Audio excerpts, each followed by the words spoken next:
Saludos y bienvenidos al seminario.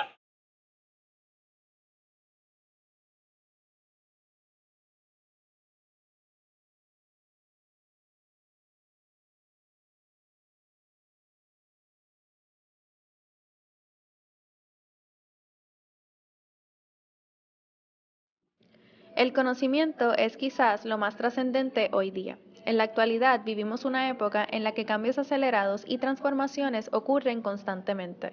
De acuerdo a G. Volkov, las transformaciones de las sociedades son el resultado de una revolución científico-tecnológica y del proceso de investigación científica.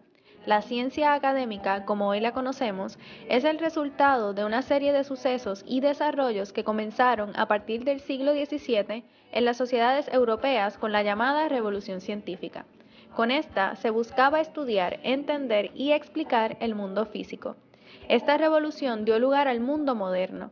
Sin embargo, en la actualidad, una revolución científica no solo se enfocaría en entender el mundo físico, sino en domesticarlo, usarlo y transformarlo. De acuerdo a varias opiniones, la nanotecnología constituye una revolución tecnológica. Hablemos de la tecnología.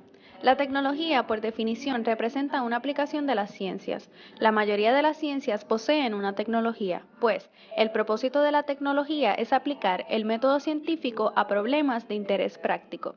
Un ejemplo de la tecnología lo es la nanotecnología, la cual es la convergencia de varios campos científicos, esto es, que es una tecnología interdisciplinaria que se vale de la física, la química, la biología y las matemáticas.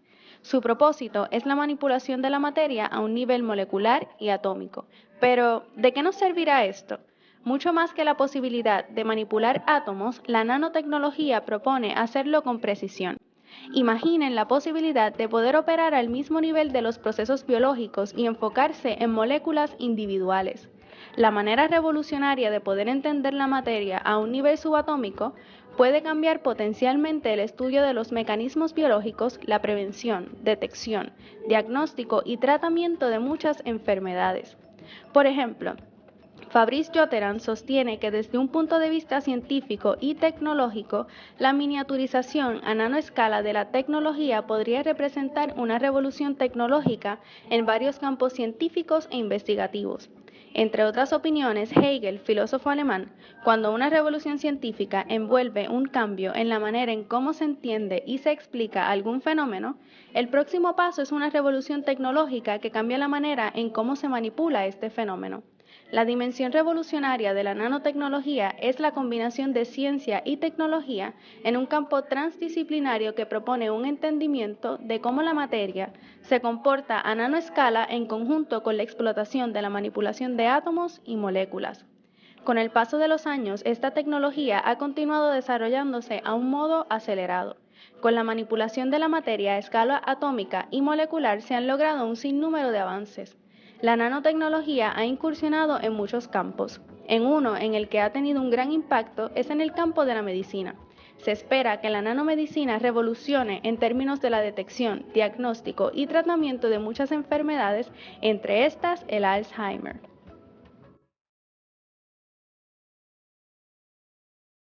Desde que el concepto de nanotecnología fue articulado por primera vez en 1959 por Richard Feynman.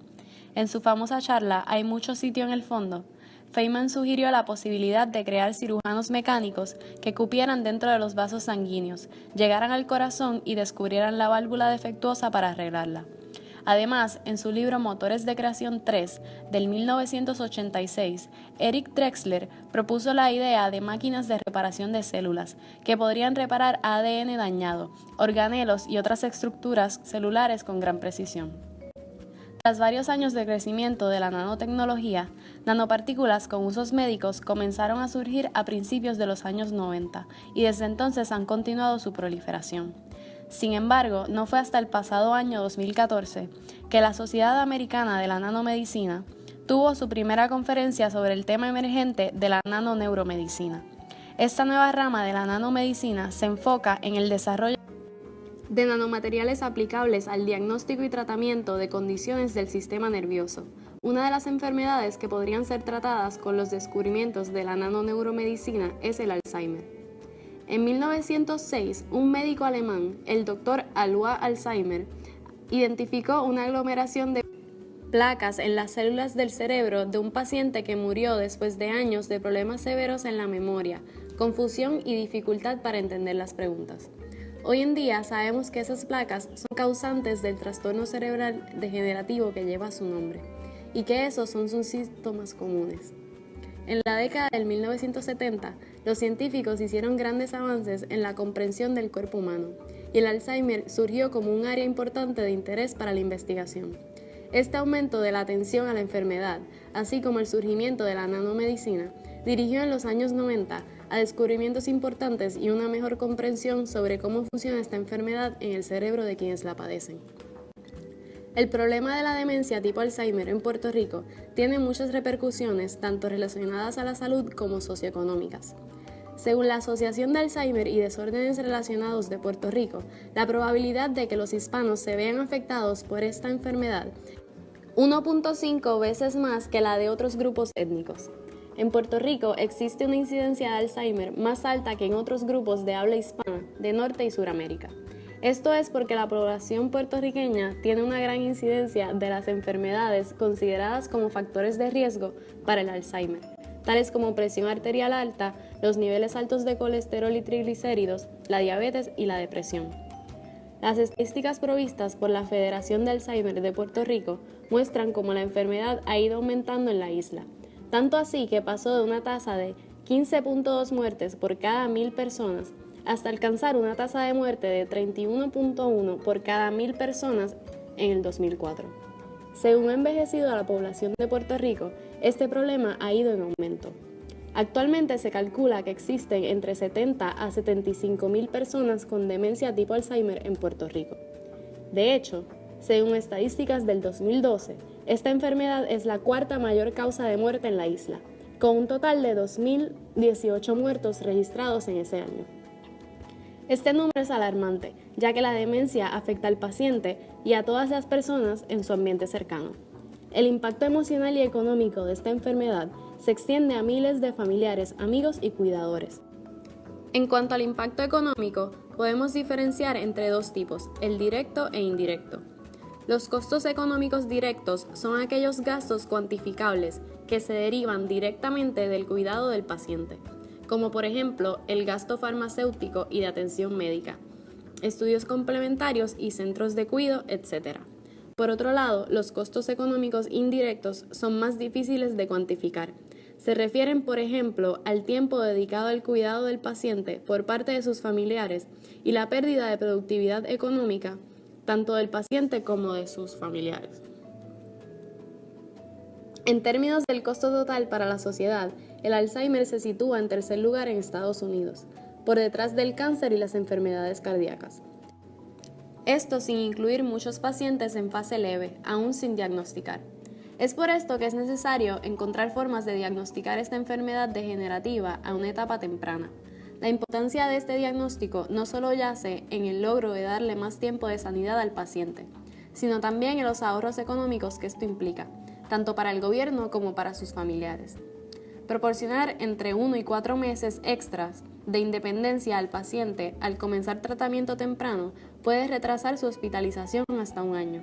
De hecho, modelos predictivos indican que el diagnóstico precoz puede producir una reducción de la hospitalización de hasta un 10%, lo que implica un ahorro incluso teniendo en cuenta los gastos de una campaña de diagnóstico precoz. Es por esto que están surgiendo diversos proyectos enfocados en este tipo de investigación.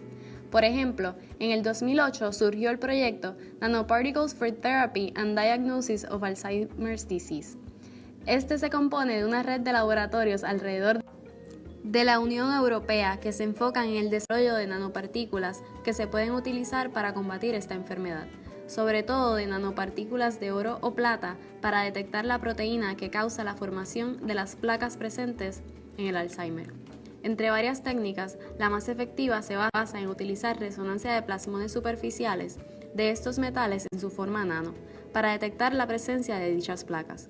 Esta técnica, que se conoce desde hace solo unos 40 años, puede promover que se logre crear el primer examen de laboratorio para el diagnóstico del Alzheimer y de esta forma disminuir su impacto tanto en la población puertorriqueña como mundial, por lo que será explorado a mayor profundidad en el resto de esta investigación. El Alzheimer es una enfermedad neurodegenerativa que afecta especialmente áreas asociativas córticas y el sistema límbico, donde el paso de información entre las células se pierden progresivamente hasta que mueren. Esto provoca que el individuo sufra grandes cambios de comportamientos, personalidad, confusión y desorientación, provocando que el individuo se desconozca a sí mismo. La causa de esta enfermedad hoy día no se conoce con certeza. Muchos investigadores argumentan que su desarrollo puede deberse a los factores genéticos, exposiciones ambientales específicas o una combinación de ambos. Sin embargo, se ha demostrado el orden cronológico de cómo esta enfermedad se va desarrollando en los pacientes, siendo el primer paso la acumulación y aglomeración excesiva y anormal de la proteína amiloid beta y la hiperfosforilación de tau en el cerebro, seguido por la deterioración de la sinapsis y axones en las neuronas, donde la degeneración de estructuras cerebrales y los lapsos de memoria se ven afectados. Inclusive, ellos aseguran que estos se desarrollan en el mismo orden siempre. Esta enfermedad compleja y tan común en las personas envejecientes aún no tiene cura ni un tratamiento clínico concreto. Pero, con el gran surgimiento de las ciencias aplicadas como lo es la nanotecnología, las opciones para obtener un análisis más amplio en cuanto a los componentes que puedan ayudar a la detección de esta enfermedad son sin duda impresionantes. Hoy día, investigadores trabajan con la idea de concretizar un biomarcador para esta enfermedad.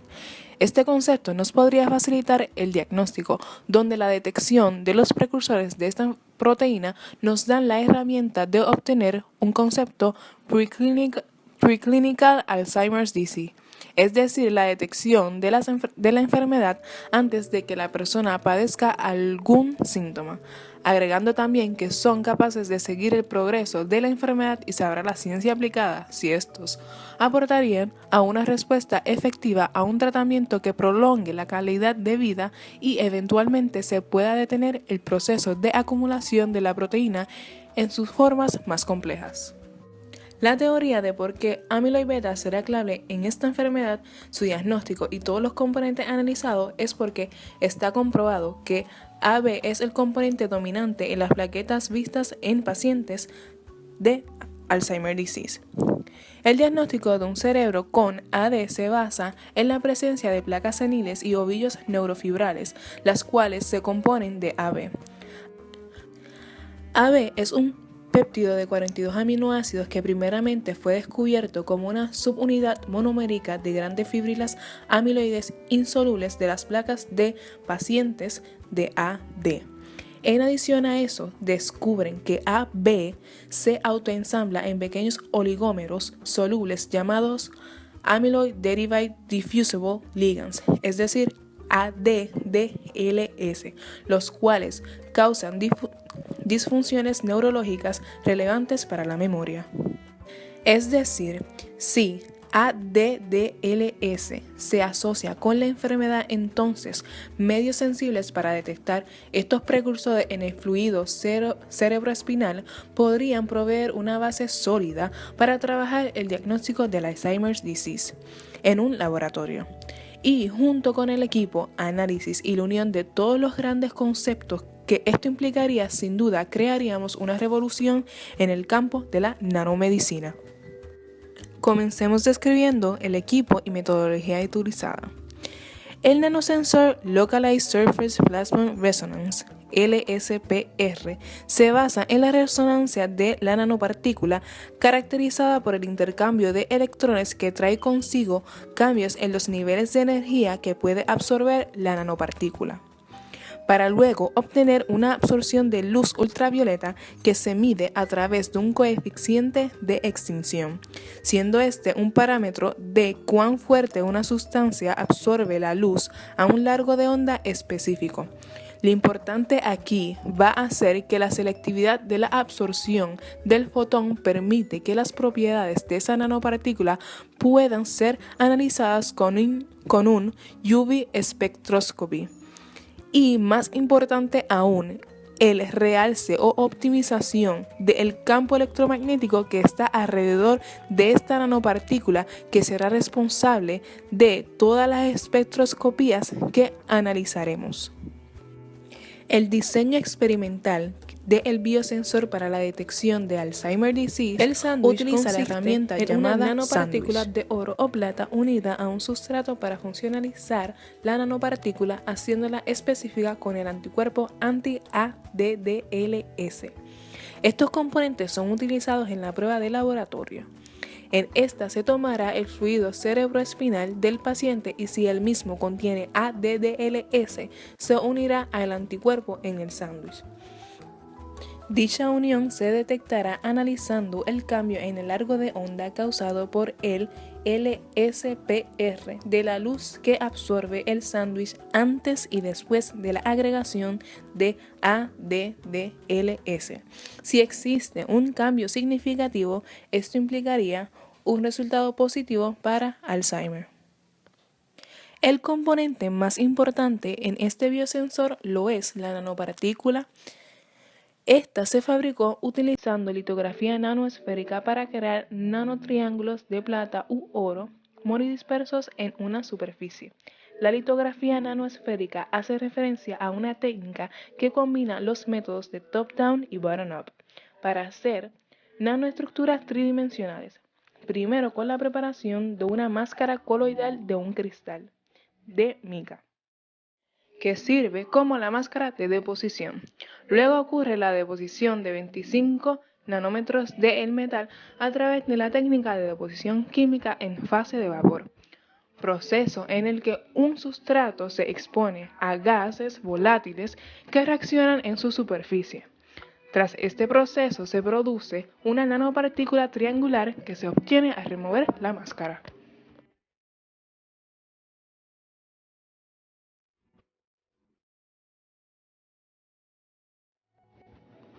Los avances y hallazgos científicos traen consigo un sinnúmero de interrogantes respecto a la ética involucrada en el desarrollo de nuevas tecnologías. Con ello, han surgido regulaciones con el propósito de minimizar daños y riesgos que puedan ser infligidos en la salud del ser humano y del ambiente.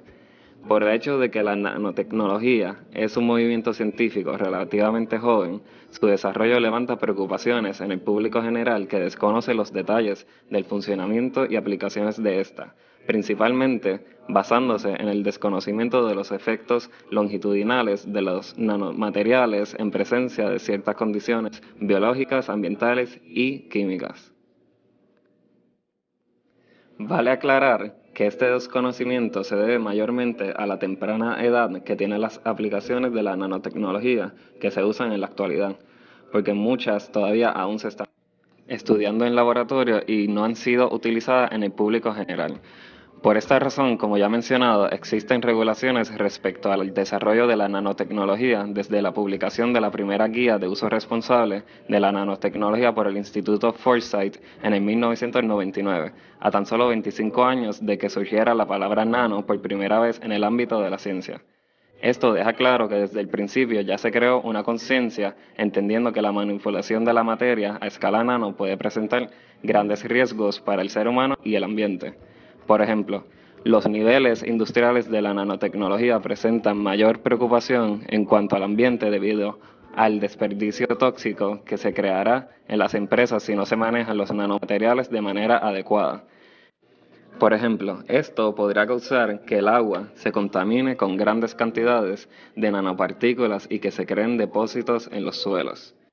En el ser humano, el primer problema que surge es la exposición de los trabajadores que estarán presentes en los distintos procesos de síntesis y formación de los nanomateriales, en donde se incluye la posible exposición a otros materiales biológicos no necesariamente nano, tomando en consideración que pueden ser expuestos mediante la inhalación o hasta contacto con la piel.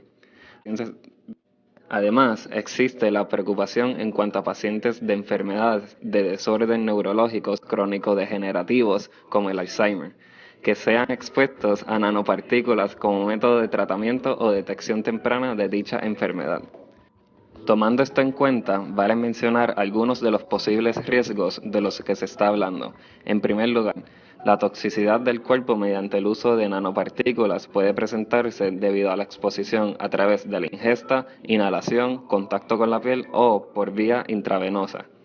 La exposición de los pacientes a nanopartículas no presenta un problema en el caso de la detección temprana a través del método de análisis del fluido cerebroespinal, porque esta prueba se realiza fuera del paciente en un laboratorio, por lo tanto no involucra la entrada de nanopartículas al cuerpo, tal y como se explicó anteriormente.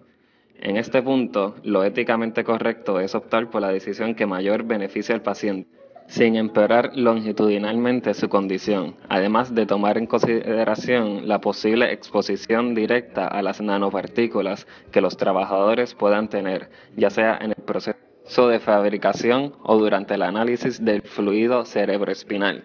Por lo tanto, aunque la nanomedicina tiene el gran potencial de poder mejorar exponencialmente la vida de los pacientes con Alzheimer, se debería esperar a recopilar más datos sobre las nanopartículas a utilizarse, en este caso de oro, especialmente en lo que compete a la posible exposición prolongada a estas por parte de los trabajadores.